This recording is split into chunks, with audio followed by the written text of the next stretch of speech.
తెలుగు వ్యాకరణ అంశాల వివరణలో మూడవ భాగానికి స్వాగతం. మూడవ భాగంలో వాక్యాంగములు, తర్వాత క్రియలు, లింగములు, వచనములు అలా చూసుకుంటూ వెళ్దాం. ఇప్పుడు వాక్యాంగములు అంటే వాక్య అంగములు, వాక్యంలో ఉండేటువంటి భాగాలు. ఒక వాక్యం రాద్దాం.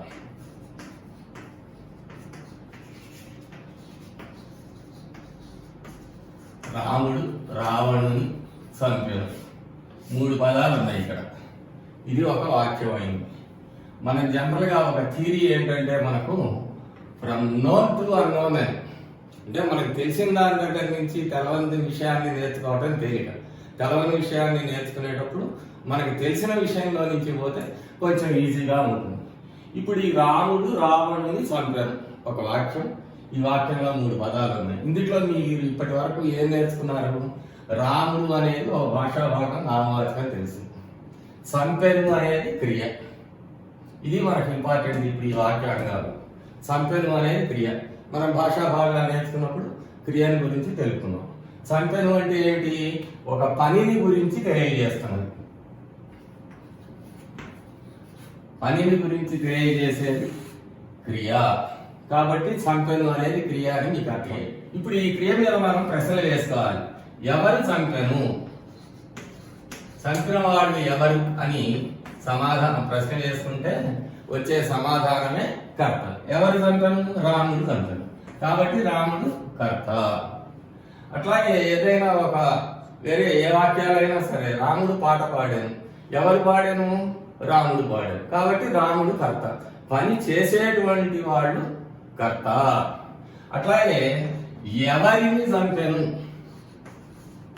ఎవరిని, దేనిని, వేనిని అని ఇలా మనం ప్రశ్నలు వేసుకుంటే వచ్చే సమాధానం కర్మ. రాముడు దేనిని చంపాను? రాముడు వేనిని చంపాను? రాముడు ఎవరిని చంపాను? రాముడిని చంపాడు. కాబట్టి ఇది కర్మ. సో దీన్నే మన ఇంగ్లీష్లో సబ్జెక్టు, ఆబ్జెక్ట్, ప్రెడికేట్, లేకపోతే ఇప్పుడు వెర్బ్ అంటున్నాం. సో ఇప్పుడు మీ కర్త, కర్మ, క్రియ తెలిసినాయి. కర్త అంటే పనిని చేసిన వారిని గురించి తెలిపేది కర్త. కర్మ అంటే పని యొక్క ఫలితాన్ని అనుభవించేవాడు. రాముడు చంపాడు, ఈ చంపబట్టం దాని ఫలితం ఎవరు అనుభవించాడు? రావణుడు అనుభవించాడు. కాబట్టి రావణుడు కర్మ. చేసిన పని ఆ చంపడం, అది క్రియ. చంపను తినను మనం భాషా భాగాలు చెప్పుకున్నాం కదా.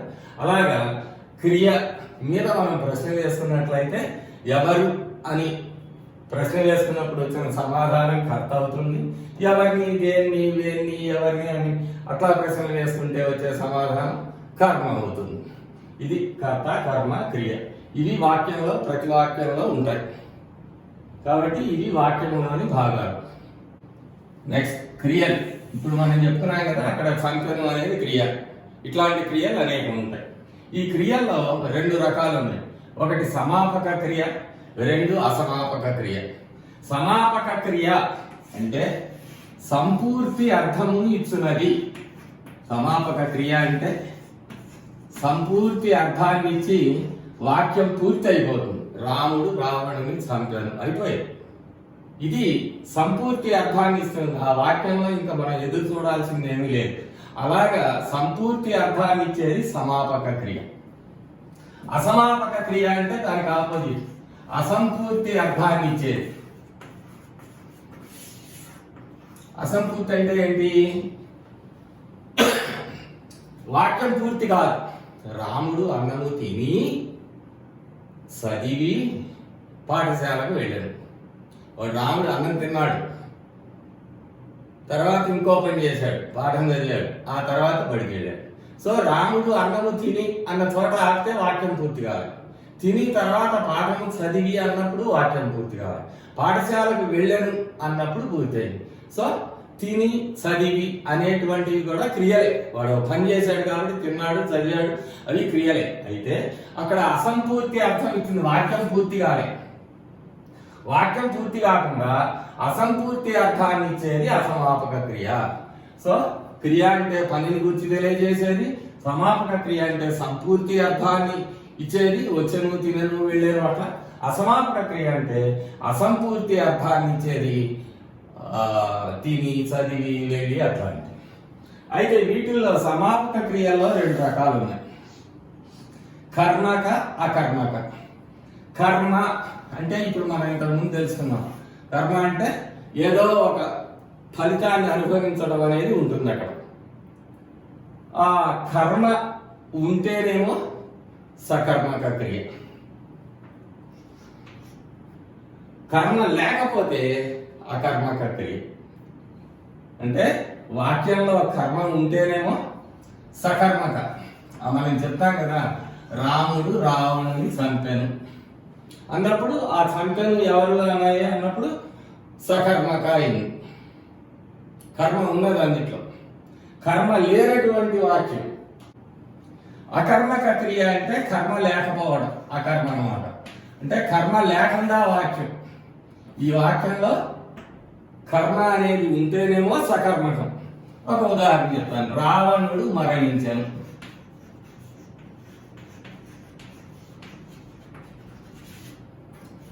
రాముడు సీతను పెండ్లాడాను.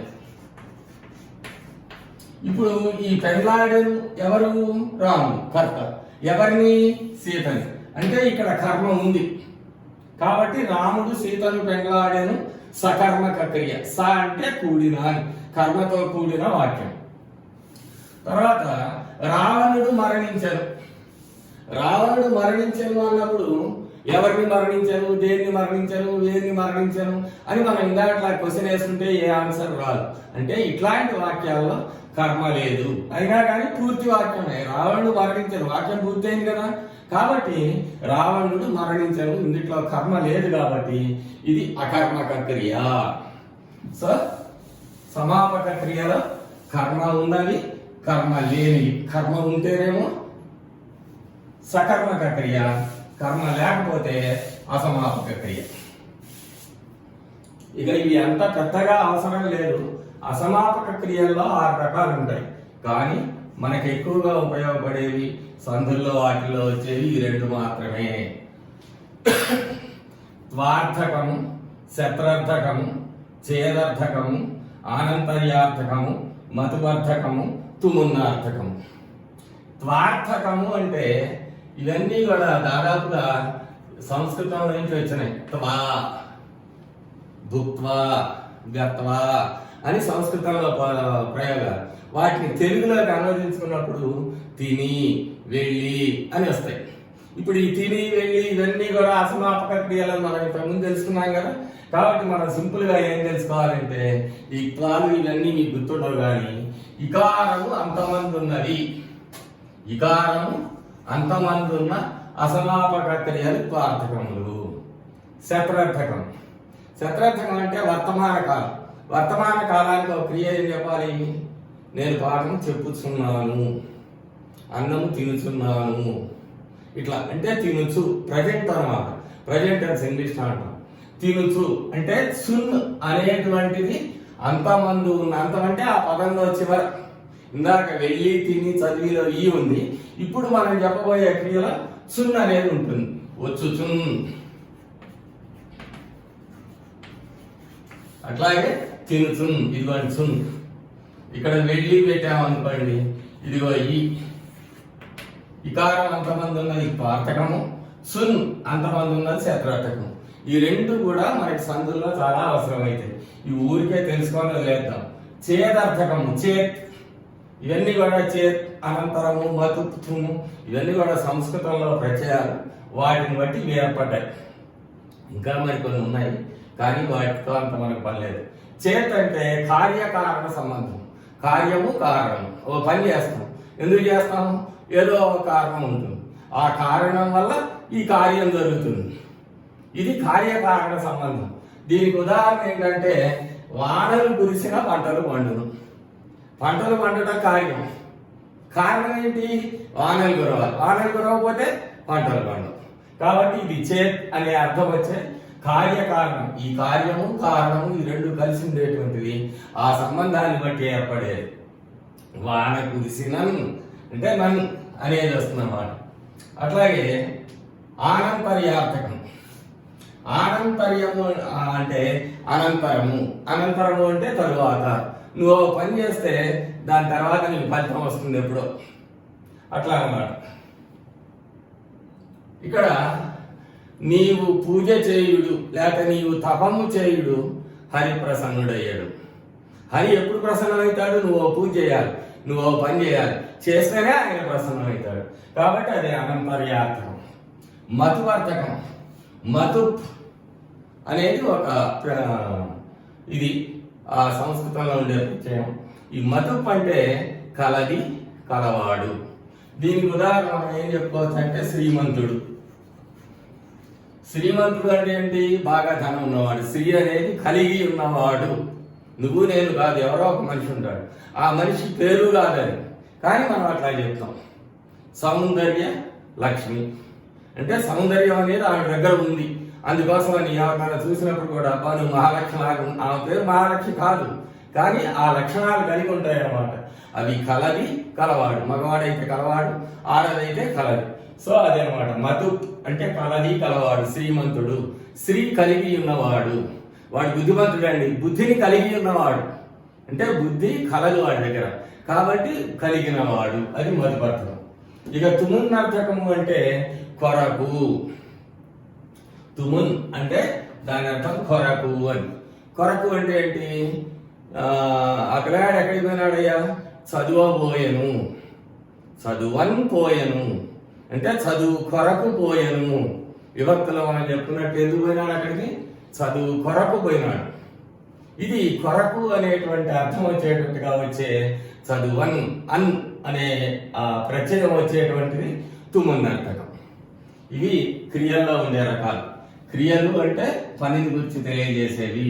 క్రియలు రెండు రకాలు: సమాపక క్రియలు, అసమాపక క్రియలు. సమాపకం అంటే సంపూర్తి అర్థమునిచ్చినవి, అసమాపక క్రియలు అంటే అసంపూర్తి అర్థమునిచ్చినవి.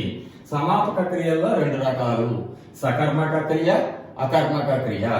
కర్మతో కూడి ఉన్నట్లయితే రాముడు సీతను పెండ్లాడెను, సీత కర్మ అక్కడ, కాబట్టి అది సకర్మక క్రియ. అకర్మక క్రియ అంటే కర్మ లేకుండా ఉంటే రావణుడు మరణించెను, అక్కడ కర్మ లేదు, కాబట్టి ఇది అకర్మకం. అసమాపక క్రియల్లో పార్థము, శత్రర్థకము, చేదర్థకము, ఆనంతర్యార్థకము, మధువర్ధకము, తుమున్నర్థకము. ఇక్కడ మనకి రెండు బాగా ఇంపార్టెంట్. త్వార్థము లేదా త్వార్థకము రెండు కూడా అనొచ్చు. అంటే త్వా అనే అర్థమునిచ్చున్నది అని దాని అర్థం. అదంతా సంస్కృతం, మనకు అంత ఇది అక్కర్లేదు.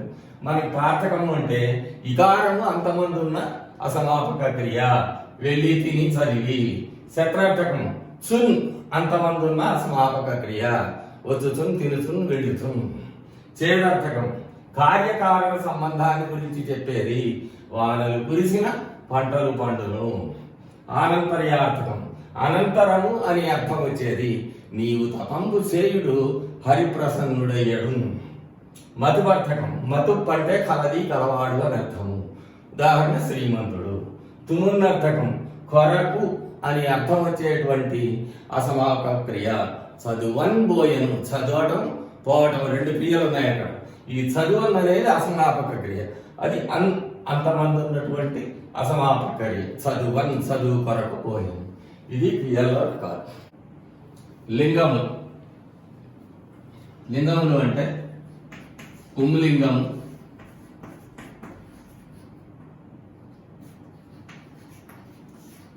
స్త్రీలింగము,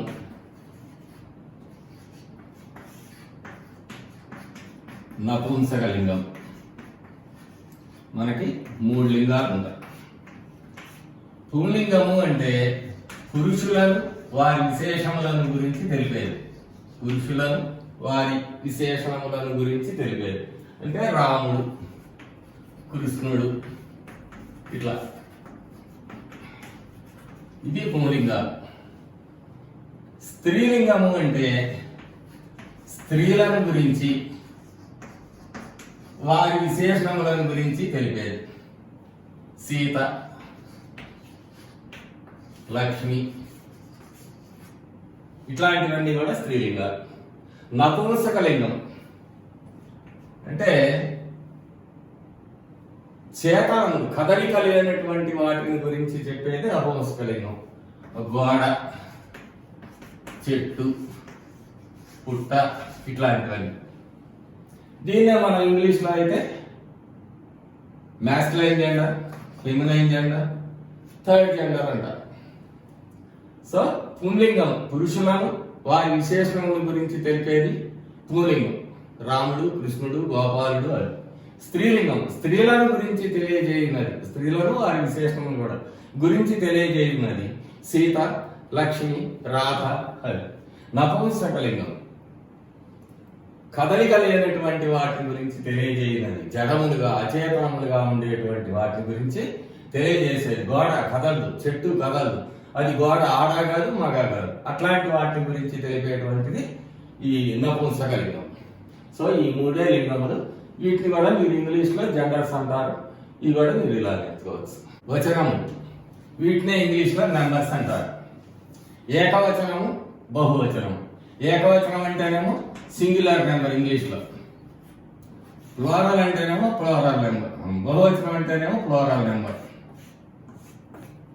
మొన్న చెప్పాను కదా ఉదాహరణలు, డెఫినేషన్లు అన్ని సేమ్. ఏకవచనము అంటే ఏకత్వ సంఖ్యను బోధించున్నది, ఏకత్వ సంఖ్యను. ఇది బహు సంఖ్యను బోధించున్నది. ఏమన్నా అర్థమైందా? మనకి ఇదంతా సంస్కృతం అవుతుంది. కాబట్టి ఏకత్వ అంటే ఒకటి, ఒక వస్తువుని గురించి, ఒక మనిషిని గురించి ఒకటి అనే అర్థం వచ్చేటువంటి పదం ఏదైతే ఉంటుందో అది ఏకవచనము. బహువచనము అంటే రెండు కానీ అంతకంటే ఎక్కువ కానీ, రెండైనా సరే బహువచనం. కానీ సంస్కృతంలో అయితే ద్వివచనము అని కూడా మధ్యలో చేరుతుంది కదా. తర్వాత బహువచనం, ఏకవచనం, ద్వివచనం, బహువచనం. సంస్కృతంలో 3 వచనాలు ఉంటాయి. ఏకవచనం అంటే సేమ్, ద్వివచనం అంటే 2 ఉంటే కనుక సంస్కృతంలో ద్వివచనము అంటారు. 3 కానీ అంతకంటే ఎక్కువ ఉంటేనే బహువచనం అంటారు సంస్కృతంలో. మనకు ఆ బాధ లేదు, మనకు ఉన్నాయి 2. మనకి 2 ఉన్నా 200 ఉన్నా బహువచనం. కాబట్టి ఏకత్వ సంఖ్యను, ఒక సంఖ్యను గురించి తెలిపేది. రాముడు, ఎంతమంది ఉన్నారు? ఒక్కడే రాముడు, అంతే కదా. పుస్తకము, ఒకటే పుస్తకం. అంటే రాముడు అనగానే ఒక్క మనిషి అని అర్థమవుతున్నది, పుస్తకము అనగానే ఒకటే పుస్తకము అని అర్థమవుతున్నది. అది ఏకత్వ సంఖ్యను బోధించేది. బహు సంఖ్యను, 2 రాములు, 2 రాధలు, 4 పుస్తకములు.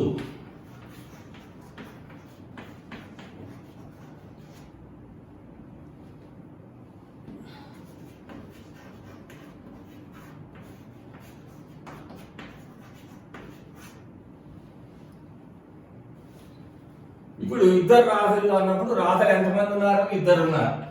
అంటే ఒకటి కంటే 2 కానీ అంతకంటే మించి కానీ అనుకున్నాం కాబట్టి ఇది బహువచనం. అట్లాగే పుస్తకములు 4, ఇది కూడా 2 కంటే ఎక్కువ ఉన్నాయి కాబట్టి బహువచనం. అసలు ఏమీ లేకుండా ఉంటాయి ఇళ్ళు, ఊళ్ళు. ఇల్లు అనేది ఏకవచనము, ఇళ్ళు అనేది బహువచనం. ఊరు అనేది ఒక ఊరు, ఊళ్ళు అనేది ఎన్నైనా ఉండొచ్చు. 2 అయితే 2, 10 అయితే 10, 8 అయితే అని ఉండొచ్చు. కాబట్టి ఏకత్వ సంఖ్యను బోధించేది రాముడు పుస్తకము ఒకటి, బహుత్వ సంఖ్యను బోధించేది 2 కానీ అంతకు మించి కానీ, 2 కానీ అంతకు మించి కానీ ఉంటే కనుక ఇది బహువచనం. నెక్స్ట్ కాలము. కాలము అంటే మీకు తెలుసు, వర్షాకాలం, వానాకాలం, శీతాకాలం లాగా ఇవి భాషలో వర్తమాన కాలము, భూతకాలము, భవిష్యత్ కాలము, తత్కర్మకాలం. వర్తమాన కాలము అంటే జరుగుతూ ఉండేటువంటిది, జరుగుతూ ఉండేటువంటి పని. ఇప్పుడు మనం చేస్తున్నాం, ఏం చేస్తున్నాం? నేను పాఠం చెప్తున్నాను, మీరు పాఠం వింటున్నారు, ఇలాగా అన్నమాట. చదువుతున్నాడు, ఇది దానికి ఉదాహరణ. జరుగుతూ ఉండేటువంటి పని అంటే ఒక రకంగా చెప్పాలంటే ఇది నేడు, ఇప్పుడు, ఇది నిన్న, ఇది రేపు. ఇది నిన్న, నేడు, రేపు. ఇది ఒక మొండి గుర్తులాగా గుర్తుపెట్టుకోండి. ఇప్పుడు జరుగుతూ ఉండేటువంటి పని చదువుతున్నాడు. ఇది వర్తమాన కాలం. దీన్నే ఇంగ్లీష్ లో మనం ప్రజెంట్ టెన్స్ అంటాం. ప్రజెంట్ సార్ అని చెప్తారు కదా, ప్రజెంట్ సార్ అంటే నేను ఇక్కడే ఉన్నాను అని, అది అక్కడ ఉన్నాడు కాబట్టి, లేకపోతే ప్రజెంట్ అవ్వాలి. నెక్స్ట్ భూతకాలము అంటే గడిచిపోయిన లేకపోతే జరిగిపోయిన కాలాన్ని గురించి. నేను ఉదయం అన్నము తిన్నాను, రాముడు ఉదయం అన్నము తినేను, అయిపోయింది, తినేశాడు. రాముడు ఉదయం పాఠము చదివాను, అయిపోయినటువంటి వాటిని గురించి తెలిపేది. అది నిన్న కావచ్చు, ఇప్పుడు ఈ క్షణానికి ముందు జరిగిందంతా కూడా భూతకాలమే. ఇప్పుడు ఈ క్షణానికి ముందున్నదంతా, వెనకటిదంతా భూతకాలమే. అంటే గడిచిన, జరిగిపోయిన. ఇక మూడోది భవిష్యత్ కాలం. ఇప్పుడు ఈ క్షణానికి తర్వాత జరగబోయేది, అంటే రేపు జరగవచ్చు, ఇంకా సేపటికి జరగవచ్చు, సాయంకాలం జరగవచ్చు, రాత్రికి జరగవచ్చు, అలాగన్నమాట. ఈ క్షణం తర్వాత జరిగేటువంటి దాన్ని, జరగబోవు కాలం గురించి తెలిపేది. అతడు రేపు మెడ్రాస్ వెళ్ళగలడు, వెళ్తాడు. అతను ఎల్లుండి హైదరాబాద్ వెళ్ళును, అదేనమాట, వెళ్తాడు. రేపో ఎల్లుండో ఎప్పుడో వెళ్తాడు. 10 రోజులకో, వారం రోజులకో, సోమవారం, శుక్రవారం, ఏదో రోజు వెళ్తాడు. అట్లా కనుక జరగబోయేటువంటి విషయాన్ని గురించి తెలిపేది భవిష్యత్ కాలం. ఇక తద్ధర్మ కాలము అంటే తత్ ప్లస్ ధర్మము. ఇక్కడ ఈ 3 కాలాలకు సంబంధించినటువంటిది ఉంటుందన్నమాట. భూతకాలం, వర్తమాన కాలం, భవిష్యత్ కాలం. 3 కాలాల్లో జరిగేటువంటి పని తద్ధర్మ కాలం. ఈ భూతకాలాన్ని ఇంగ్లీష్ లో పాస్ట్ టెన్స్ అంటారు, దీన్ని ఫ్యూచర్ టెన్స్ అంటారు. ఇప్పుడు తద్ధర్మ కాలం అంటే తత్ ప్లస్ ధర్మము అనుకున్నాం.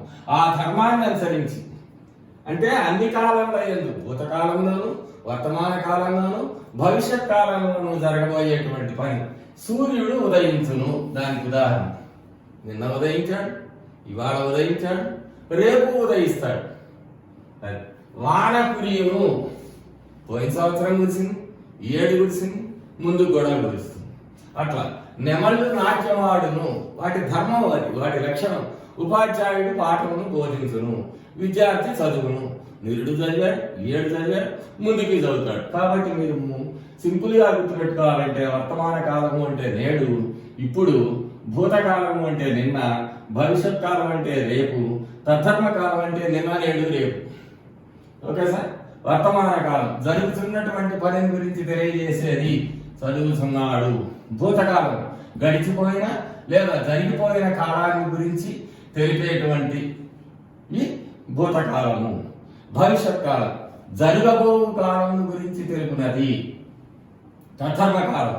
అన్ని కాలముల యందు, భూత భవిష్యత్ వర్తమాన కాలముల యందు జరిగేటువంటి పని గురించి తెలియజేసేది తద్ధర్మ కాలము. ఇవి కాలము 4. వీటిని ఇంగ్లీష్ లో టెన్సెస్ అంటారు. ఆంధ్ర భాషలోని పదములు. ఆంధ్ర అంటే తెలుగు భాషలోని పదములు. ఈ పదాలు ఎలా వచ్చాయి మనకు అనేది కనుక చూసినట్లయితే, ఈ వచ్చినటువంటి పదాన్ని అంటే మనం మాట్లాడేటువంటి భాషలో మనం మాట్లాడుతూ ఉండేటువంటి పదాన్ని 4 భాగాలుగా విభజించారు. తత్సమము, తద్భవము, దేశ్యము, గ్రామ్యం. తత్సమము, తద్భవము, దేశ్యము, గ్రామ్యం. తత్సమము అంటే తత్ ప్లస్ సమము, అందుకనే అర్థం ఉంటుంది. ఈ తత్ అంటే ఆ అని అర్థం. ఈ ఆ అంటే అర్థం ఏంటంటే సంస్కృతము, ప్రాకృతము.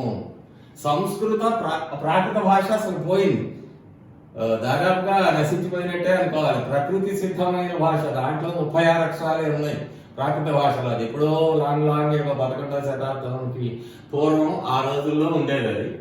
సరే, సంస్కృత ప్రాకృత భాషలతో సమానమైన భాష తత్సమము. అంటే సంస్కృతంలో లక్ష్మి అని ఉంటుంది, మనం తెలుగులోకి వచ్చాక ఈ దీర్ఘం పెట్టం లక్ష్మి అని రాస్తాం. అట్లాగే రామ అని ఉంటుంది, లేకపోతే రామ అని ఉంటుంది, దాన్ని మనం రామ, రాముడు అలా మార్చుకున్నాం. ఇలా సంస్కృత ప్రాకృత, ఈ రెండు భాషలతో సమానమైనటువంటి భాషే తత్సమ భాష, తత్సమ పదాలు. ఈ తద్భవం, తత్ భవం, భవం అంటే పుట్టినది. ఆ భాషలే సంస్కృత ప్రాకృత భాష నుంచి పుట్టిన పదాలు. దాదాపుగా మీకు 99% ఈ పదాలన్నీ కూడా వికృతులుగా ఉంటాయి. మీకు ఒకటే బండగుర్తు అన్నమాట.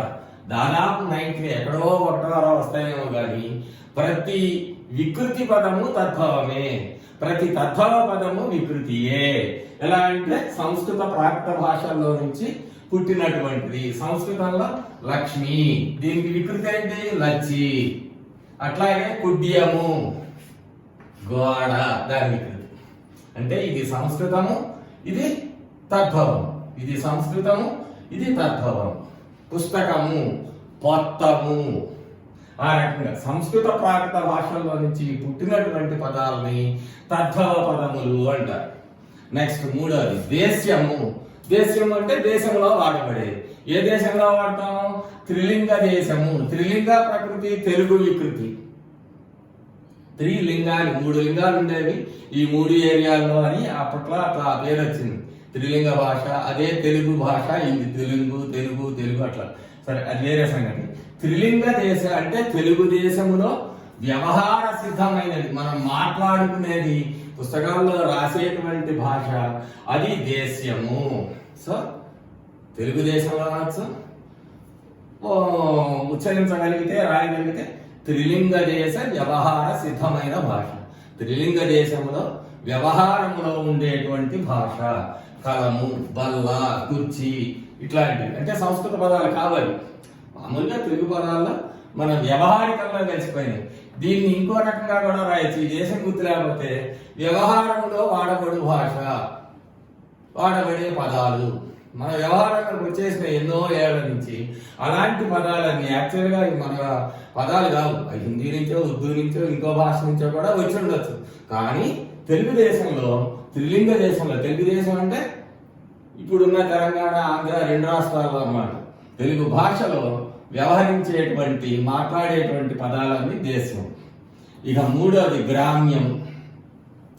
గ్రామ్యం అంటే గ్రామముల్లో వాడబడే భాష అనే ఒక అర్థం చెప్పచ్చు, కానీ అది అంత మంచిది కాదు. యాక్చువల్గా ఏంటంటే వ్యాకరణ లేదా లక్షణ. ఈ వ్యాకరణంలోనే లక్షణాలన్నీ ఉంటాయి కదా.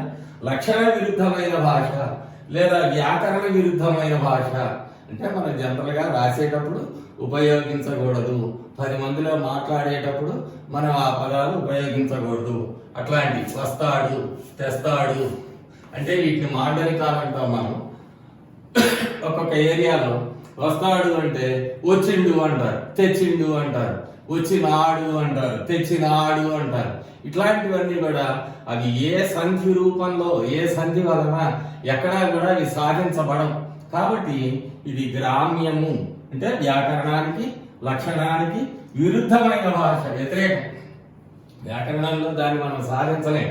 కాబట్టి అది ఎలా వచ్చింది, ఏ సూత్రం ద్వారా ఆ పదం వచ్చిందని మనం చెప్పలేము. వచ్చిండు, చచ్చిండు, పోయిండు ఇలాంటి పదాలన్నీ వాడుతుంటారు. వాటన్నిటిని కూడా గ్రామ్యములు అంటారు. ఇవి 4 రకాలు ఆంధ్ర భాషలోని పదాలు: తత్సమము, తద్భవము, దేశ్యము, గ్రామ్యం. తత్సమము అంటే సంస్కృత ప్రాకృత భాషలతో సమానమైన భాష. లక్ష్మి, లక్ష్మి, రామ, రామ, రాముడు. తద్భవం సంస్కృత ప్రాకృత భాష నుంచి పుట్టింది. లక్ష్మి, లచ్చి, కుడ్యం, గోడ ఇవే జనరల్గా వికృతులుగా ఉంటాయి. దేశ్యం త్రిలింగ దేశ వ్యవహార సిద్ధమైన భాష. కలము, బల్ల, కుర్చీ. గ్రామ్యం వ్యాకరణ విరుద్ధమైన లేకపోతే లక్షణ విరుద్ధమైన భాష. వస్తాడు, తెస్తాడు, పోయినాడు ఇలాంటి పదాలు. ఇవి ఆంధ్ర భాషలో ఉండే పదాలు.